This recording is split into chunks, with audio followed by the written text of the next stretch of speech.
So hello, my name is Matt Bowker and I manage Rhodes Scholars virtual lecture series. And it's my pleasure to host today's virtual lecture. Today, you will be hearing from Kevin Flude. Kevin is a museum curator, archaeologist, and guide based in London. He has worked at numerous museums, including the Museum of London, the Victoria and Albert Museum, and at Oxford's Research Laboratory for Archaeology and the History of Art. Let's have a warm virtual welcome for Kevin Flude. Thank you very, very much. It's a real privilege to give this talk. I've been doing Rhodes Scholar and Elder Hostel for many years, and this is the first time I've done a virtual lecture. So it's very exciting and a bit scary, but I'm sure we'll be okay. So great to see you all. And I've always been interested in the origins of London. What I'm interested in is both the legendary origins and also how archaeology has uncovered what may have actually happened. So I find that the contrast between the two very, very interesting, and that's what I want to do. I want to talk today about the origins of the legends of London, and also talk about some of the archaeological origins. But we're going to do a field trip next week where we're going to explore more about the archaeological origins, what the truth was behind the origins. So today is really setting the scene with the origins and some of the archaeology, but most of it's going to be in the field trip. So let's start with the first slide. Now, this is a rather wonderful slide, but it was done in the 1970s originally, and you can see, I just want to locate you really. You can see the white line that's been rather wonderfully added to this photograph is the defences of the city of London. I want to say the Roman defences, but don't imagine I didn't say that. So these are the defences, the white line, and you can see the distinctive pattern, and that. Look at that little niche there, and you'll see that elsewhere, and it'll locate you. I'll explain why that is later on. So that's the famous square mile. It's the city of London where the Lord Mayor is elected, and that city was the Roman city. It was the Roman of Chaucer, it was the Roman London of Shakespeare, surrounded by these walls. And you've got Tower Bridge, which is a 19th century bridge here. You've got London Bridge, which is the famous London Bridge. It's fourth or fifth version, and then you've got Southwark Bridge and Blackfriars Bridge. But for most of London's life, there's only been one bridge across the river, and that is that one famous London Bridge between Southwark, where Shakespeare performed, and the city where all the people lived and worked. Now, my first question is why was London founded here? Why was this the place where it originated?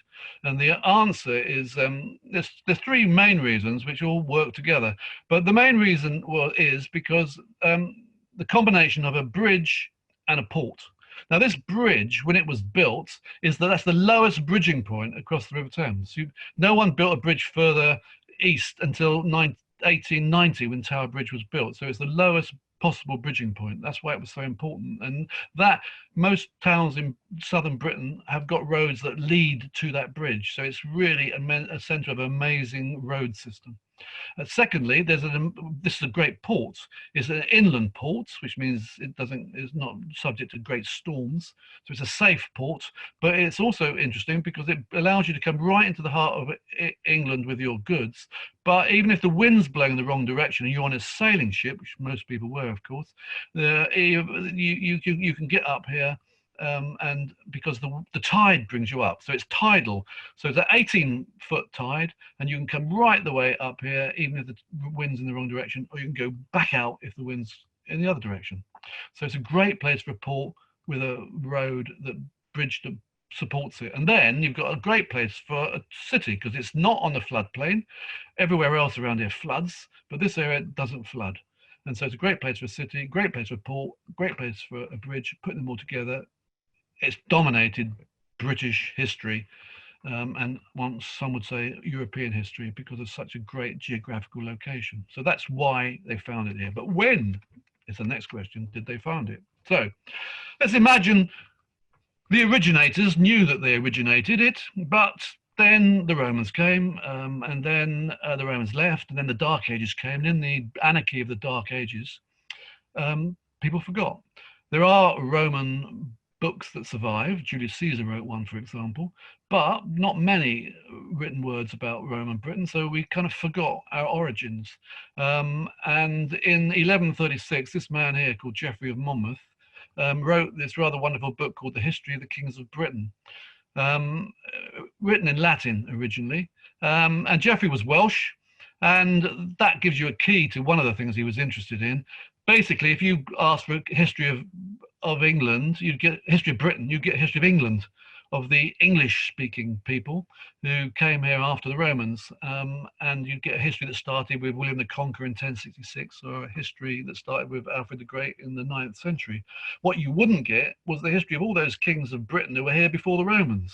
And Geoffrey was outraged, I'm sure, about this, and he thought, well, I'm going to give them it. I'm going to give them the history of all those kings that they've ignored for all these centuries.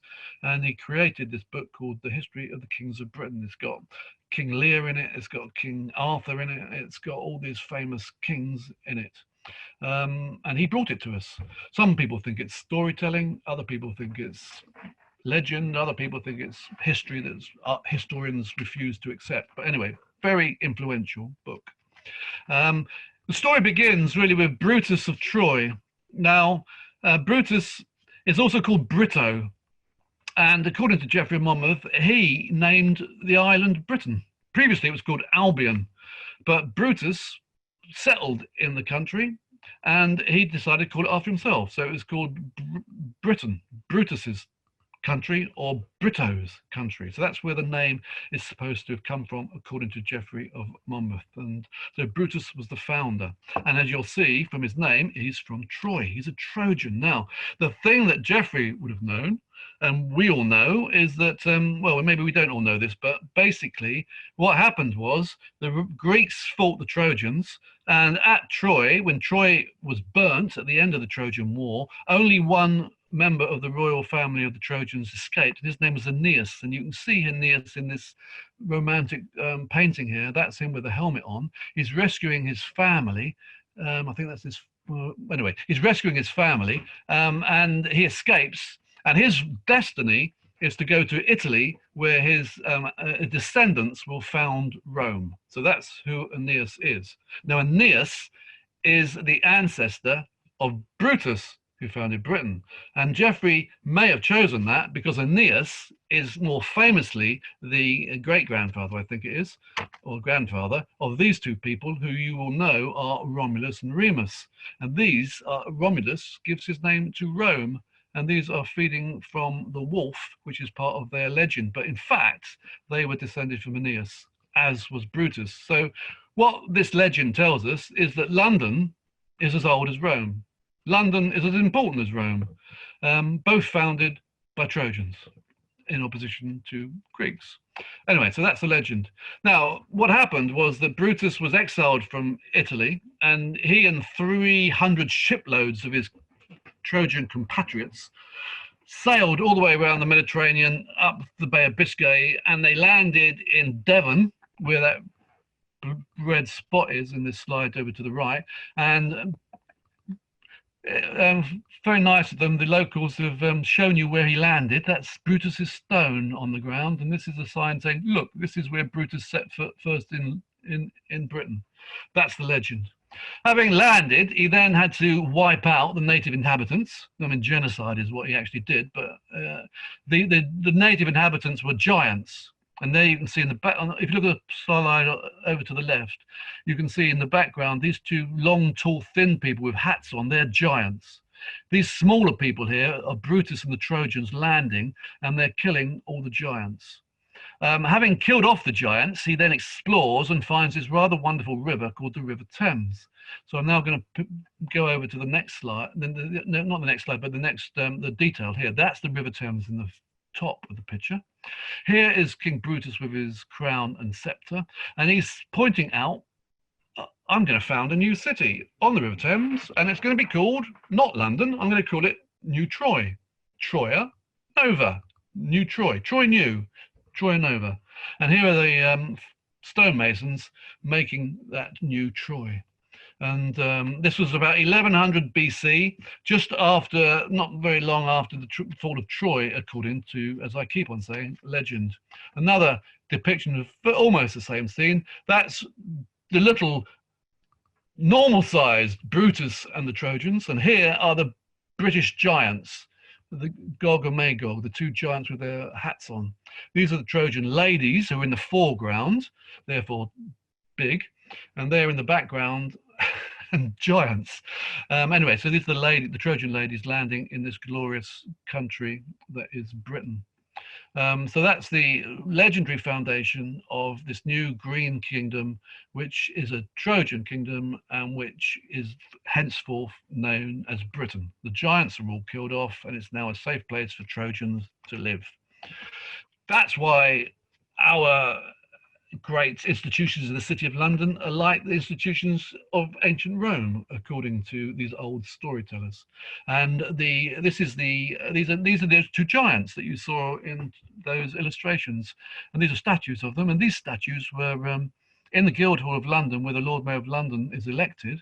And these two, and they have a kind of a Senate there, and they have a kind of House of Representatives there, different names, but I haven't got time to go into that. But it's like kind of the Roman constitution. That's what medieval people thought, and they thought that came from Troy rather than from Rome. Anyway, that's a byline. And so this is Gog and Magog, the two great giants who were killed by Brutus's people, and they are statued in the Guildhall, and these two were burnt in the Blitz.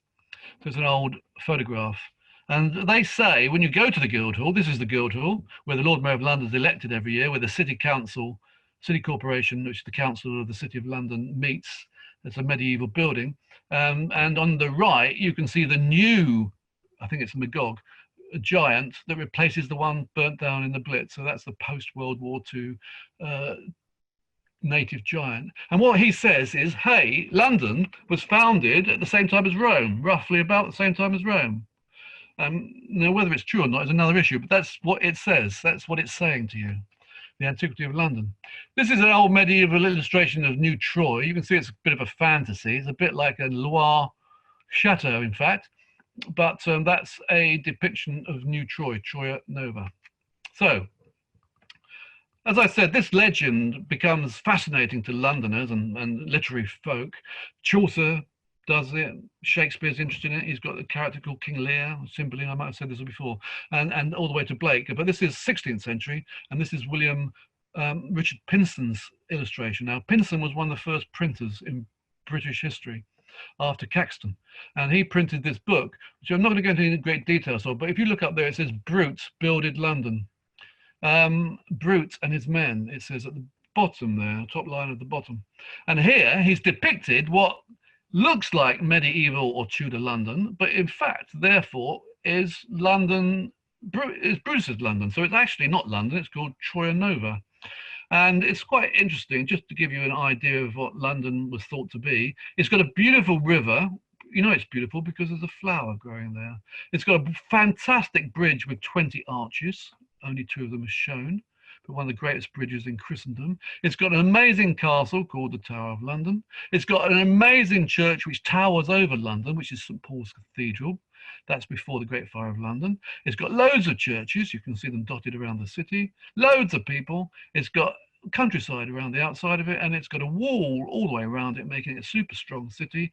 And you can see that wall with its towers, and you can see this gate here, which is probably Ludgate. So this is a picture of London, you know, in the 15th, 16th century, actually, but sort of depicting Troia Nova.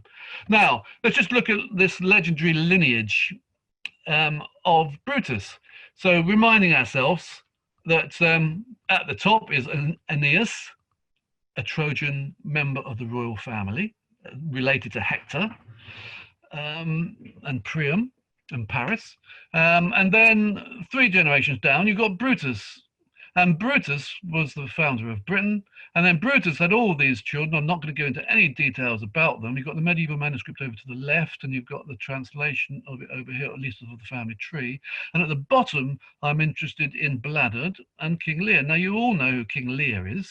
King Lear is Shakespeare's hero. Is he his hero? He's the protagonist, anyway, of with the 3 daughters.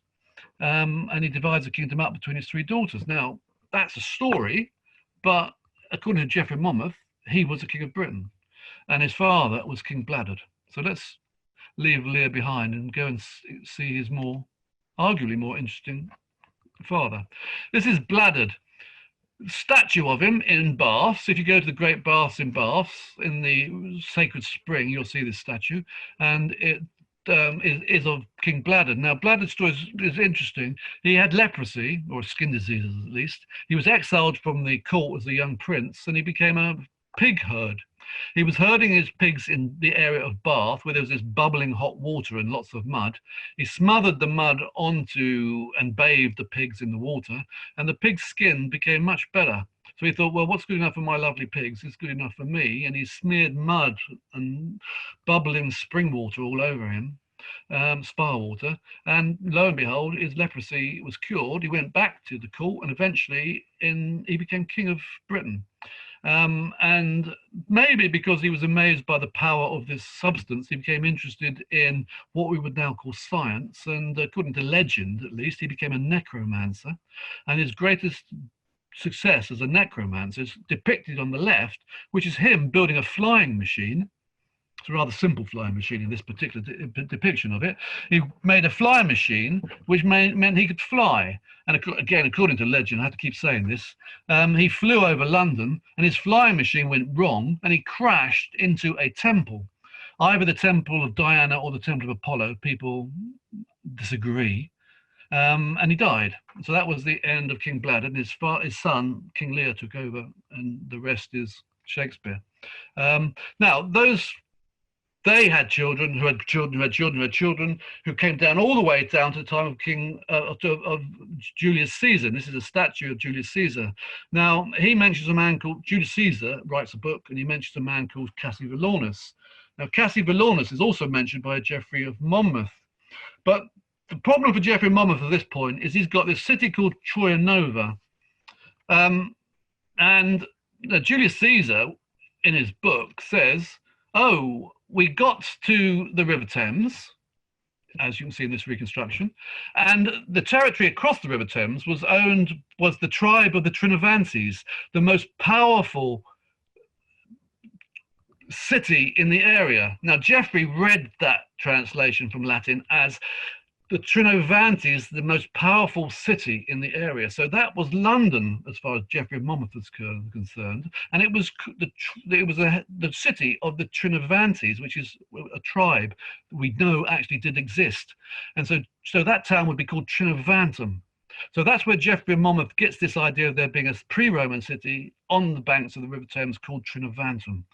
But the problem for Geoffrey is that although Julius Caesar mentions that there was this tribe of the Trinovantes on the north bank,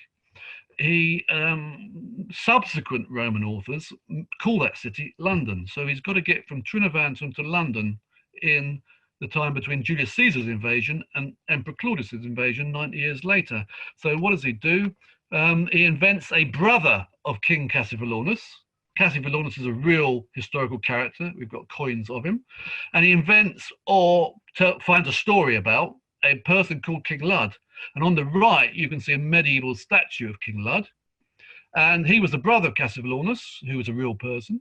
And there is a gate in London, which was always called Ludgate, and down here, which is Matthew Paris's view of medieval London.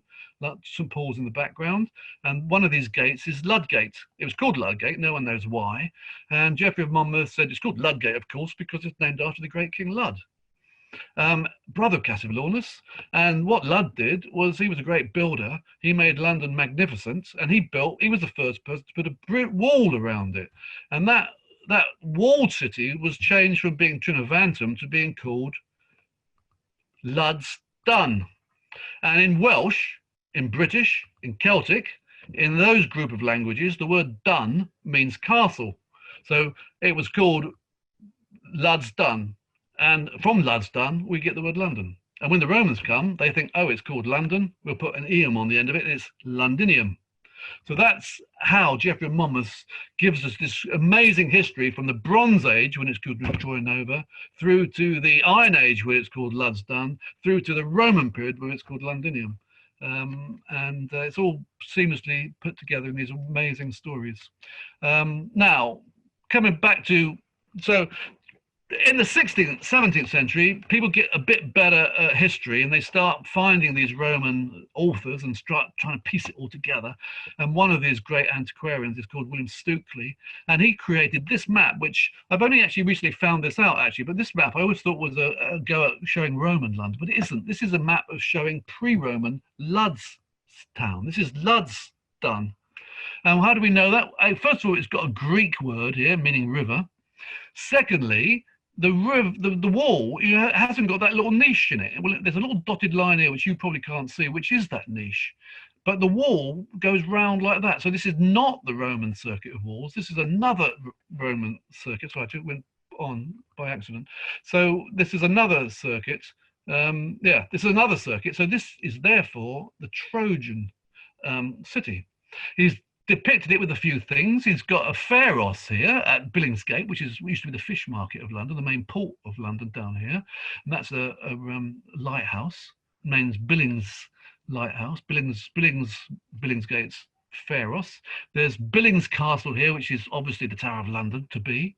And then there's a Roman Forum, not far from where the real Forum is, and there's a couple of Roman buildings over here, and over here, underneath St. Paul's Cathedral, is the Temple of Diana, where Bladud may have met his plummet from his flying machine.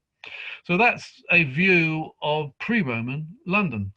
And then Stukely went on to create a view of Roman London, and you can see it's got that niche in here. If you look over here, you can see there's this little niche, which we now know is because there was a Roman fort here. But Stukely didn't know that, but he knew because this wall still survived. So this wall still survived. Some of it still survives today, as we'll see on the field trip. So this is Roman London, round about 400 AD, not pre-Roman London, as the other one was. The River Walbrook flowing through the middle. You've got the Tower of London down here, would be later on. Then you've got Aldgate, Bishopsgate, Cripplegate, Aldersgate, Newgate, and Ludgate, and that is the Temple of Diana, which he still depicts over there. Anyway, so that's the early attempts at creating a view of what Roman London would have looked like. We'll see that later on. This is a reconstruction of the next invasion. So Julius Caesar comes, sees, goes home, doesn't conquer. He wins a couple of battles, but he doesn't stay. He doesn't conquer. 90 years later, his descendant, his relative, Claudius, the one with the stutter, invades the country. And when he invades, he comes to the River Thames, and this shows him at the River Thames with he brought 9 elephants with him, and they conquered the British. And archaeologists used to think they built a bridge in AD 43, and the city was founded in AD 43 on the other side of the river. So anyway, so that's kind of the Romans arriving officially in AD 43. Couple of other legends which we just need to go through quickly. Geoffrey of Monmouth mentions a massacre that takes place that is not mentioned in any other history books. And we think he had this massacre because all the way through to the present day, when you're digging in where the River Walbrook used to be, in the centre of the city of London, skulls are found. Over 150 skulls have been found. And Geoffrey said that there was a massacre, and in the late 3rd century, and that's where the skulls came from. Now, in the 19th century and in the 20th century, people kept on finding those skulls. Anyway, we know in historical fact that round about the time that Geoffrey of Monmouth is talking about this massacre, there was a real Roman incident that took place, and on a medallion was minted to commemorate this amazing success. And this shows Constantine Chlorus, the father of Constantine the Great, the husband of Helena, who founded the Church of the Holy Sepulchre in Jerusalem and found the true cross in Jerusalem, the mother of Constantine the Great. That's the husband of the mother of Constantine the Great, Constantine Chlorus, rescuing London from a usurper and a bunch of mercenaries. That's grateful Londoners saying, "Thank God you've arrived, O Emperor." That's the Roman soldiers arriving on the River Thames in a ship. That's the word Lun, short for London. The very first picture of the River Thames, the very first picture of London, in the background, and that's an icon of London. Anyway, so this was minted in the late 3rd century, a real incident that Geoffrey Monmouth is piggybacking, and he's giving us information that no one else knows. This is an archaeological reconstruction of the Roman ships rescuing London from this terrible event. So there's London, you can see London Bridge in the background, sits Riverside Wall there, and that's the Forum of London in the distance. Now, going ahead at pace, about 100 years later, the Romans have continued to have trouble, and they eventually pull out of Britain. And in 410, they give Britain Brexit, Rexit, I should call it, and Britain leaves the Roman Empire. The Romans go away, and Britain suffers terribly for 200 years. And this shows you what Roman London may have looked like 100 years later. The bridge is possibly still standing. The city walls are collapsing, and the city is collapsing into ruin. Eventually, the bridge falls down, and London is virtually deserted during what we can call, some people call, the Dark Ages. Made worse by invasions from overseas, the Anglo-Saxons, the Jutes, the Frisians all start invading and settling, and these people speak the German language, and they speak a language which is Germanic, which becomes known as English. And they set up a new set of kings. So we have the English kings, who were completely separate to the British kings originally. And so we speak the English language, not the Celtic language, which we spoke originally. Anyway, so we have 200 years of anarchy before these English kings settle themselves down. And in AD 604, glory be to God, Pope Gregory sends a mission to convert these pagan English to Christianity. And this shows in an archaeological reconstruction painting, watercolor. In the background there, you've got St. Paul's Cathedral, founded in AD 604. You've got the Roman city wall with Ludgate, and Newgate. That's where the statue of Lud used to be kept, at Ludgate.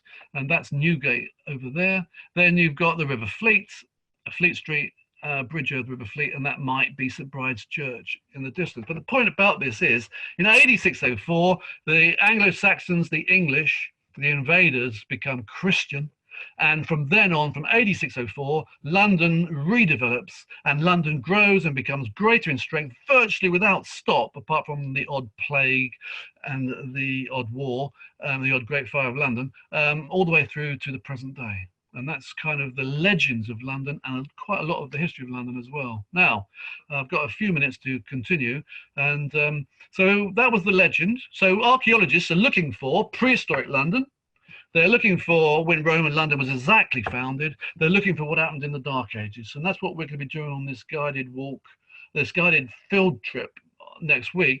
But by the 1920s, they'd begun to uncover more details of Roman London. They began to think, okay, did it really go all the way back to Troy? And there was no evidence of any great long length of a city. And people eventually began to give up belief in a prehistoric London.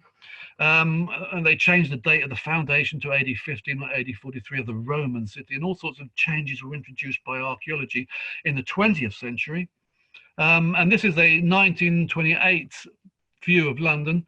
And you can see London Bridge almost in the right place. The Forum's almost in the right place. There's a fort over here near the Museum of London. There's no Temple of Diana, which is probably correct, over here, over to the left. The wall's in the right place. And most of these buildings here are just kind of imagination based upon builders' rubble found on excavations. So you know, they're getting there. They've got vague ideas of what a Roman city looks like, and this is the early 20s, and this carries on. After World War II, a whole bunch of other archaeologists come in and excavate in the ruins of the blitzed city, and one of them is Audrey Baines. And any of you who've been to Williamsburg will know her husband, Noel Hume, who died not that long ago. And he and Audrey were both archaeologists, although he's the one who always gets mentioned. So I've shown you her. And they went from London, where they did these amazing excavations, to Colonial Williamsburg, and he became the curator, I think, or the director of the Williamsburg reconstruction over in Colonial Williamsburg. Now, in the 70s, when I first started work in the archaeology of London, there was this report created, and this report, you can see this, you can see that the city wall, all these red dots are archaeological excavations that have taken place up to 1970. You see hundreds of excavations taking place. We're beginning to get details on where roads are. We're beginning to know what everything is. We're beginning to find out what the dates are, when they were built, when they were pulled down, and we're beginning to realize that quite a lot of the legends that we'd inherited were not quite all what they laid out to be, which is what I'm going to tell you more about later. But that was the plan in the 1970s, and we, the new lot of archaeologists, instead of having 2 archaeologists in 1970, there were 50 archaeologists in 1977, and all these archaeologists did proper excavations, and we revolutionized the view of the archaeology of London, which we're going to look at next week. I think I'll start next week with this slide because it's rather complicated, but just to pick up a couple before we pick them up. But on the left-hand side, you can see what the legendary view was. The right-hand side is what we believed by about 1970. So the Trojan foundation had disappeared. Archaeologists didn't believe in it anymore, and they believed it was a prehistoric foundation. Some people still believed in a prehistoric city, others didn't.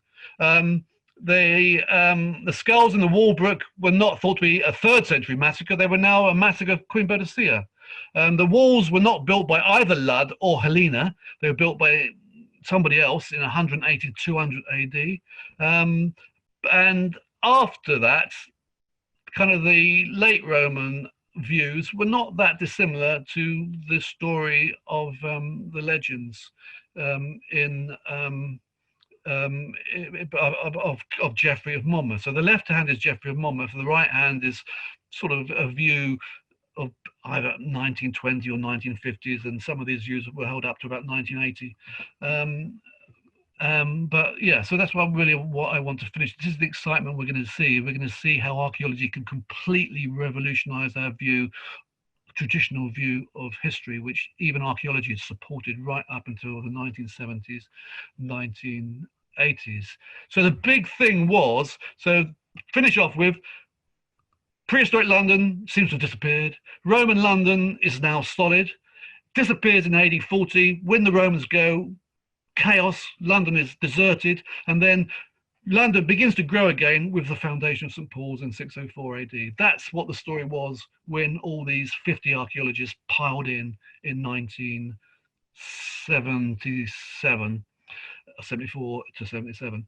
That's what I'm going to talk about when we do our field trip next week. So I've gone 2 minutes over, I think. So I'm going to stop there and hand back to Matt. Thanks, Kevin. Thank you very much. So, Kevin, did you grow up believing in this legend? Well, no, that's what made me so passionate about this legend, is because, I mean, legends have got two things. Legends are possibly based upon fact or some skewed version of fact. So that's why they could be important historically. But legends are also incredibly important because they give you a sense of belonging. So, although I mentioned Romulus and Remus, I think most of us probably know the story of Romulus and Remus, or many of us do. But it's probably a complete legend. But it's still important for people in Rome to have a feeling of belonging to those stories. But we in Britain, for reasons which are kind of quite complicated, but they're because the English took over the country and they thought that the Welsh and the natives were lesser people, that they disparaged all their stories and all their history, which is what Geoffrey's trying to write. And they're saying, so that was the myths got, historians are contemptuous of the legends because they're not true. You see what I'm saying? They're not true, but most legends are not true, but they're important, even though they're not true, and they deserve to be known.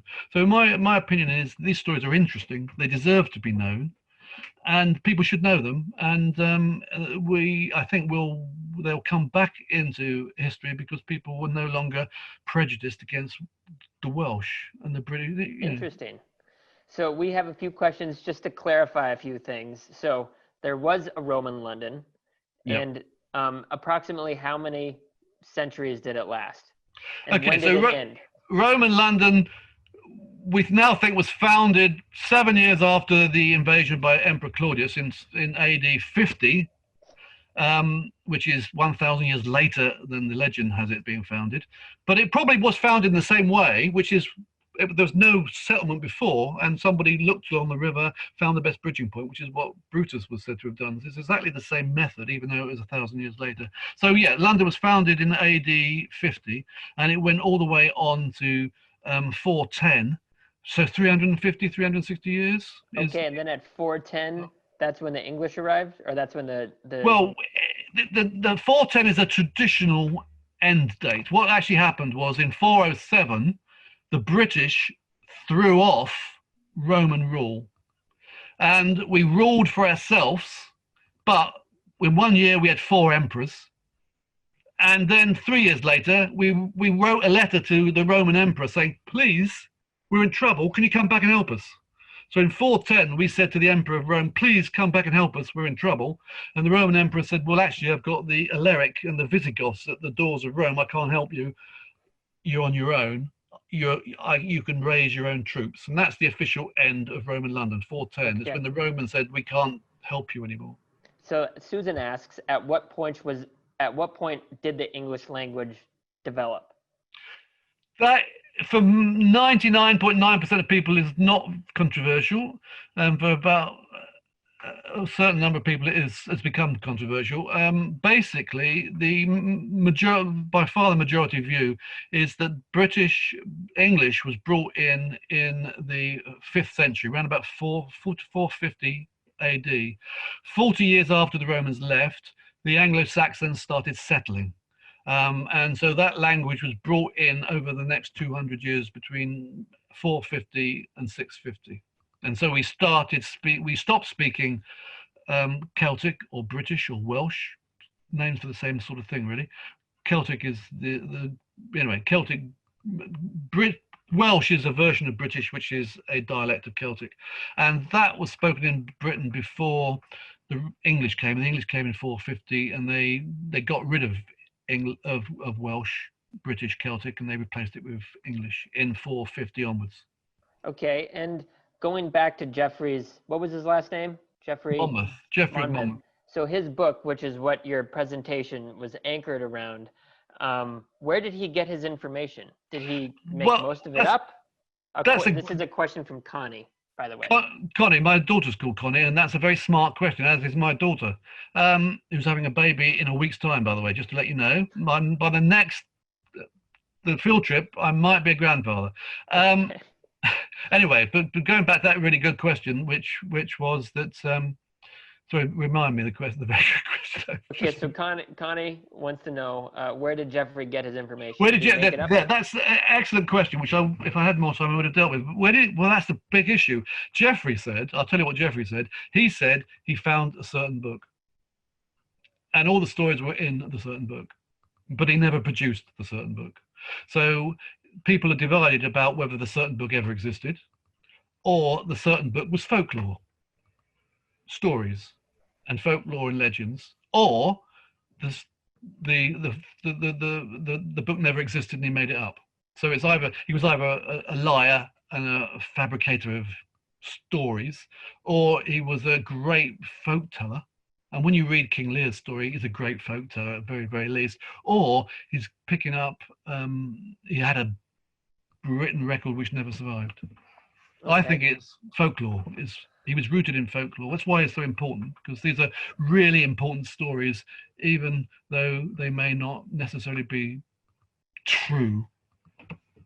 Okay, so moving forward, when you talked about archaeology and how important archaeology has been to your understanding of this legend and really how Roman London was developed, what happens today if there is a significant archaeological excavation in the middle of such a densely populated city? Okay, so what happens is that, and this is, London's probably the best excavated city in the world, at least that's what we say. What happens is that we've done a lot of excavations, so we kind of know what's around.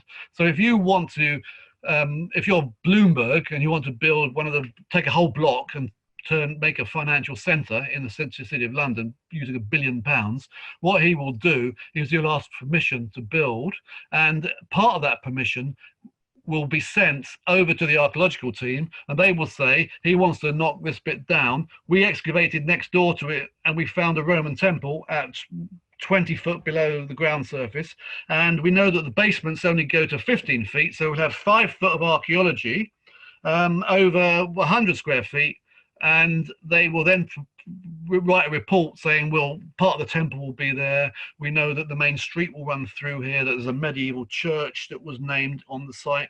These are the things we're expecting to find, and other things beside. It's 100 square meters. We need we need 500 archaeologists for 15 years. And then Bloomberg will say, okay, what about 20 archaeologists for 5 weeks? And so they're all very well excavated and very well funded. And today, is there an exciting archaeological project that is going on? There are archaeological projects going on all the time. Yeah, just recently, for example, it's a very small thing that happened, but somebody found the skeleton of a unknown Londoner who had leather waders on. So he was found in the River Thames near the centre of London, and he was, obviously he drowned with his waders on. So that's the only evidence we have for leather waders in the medieval period.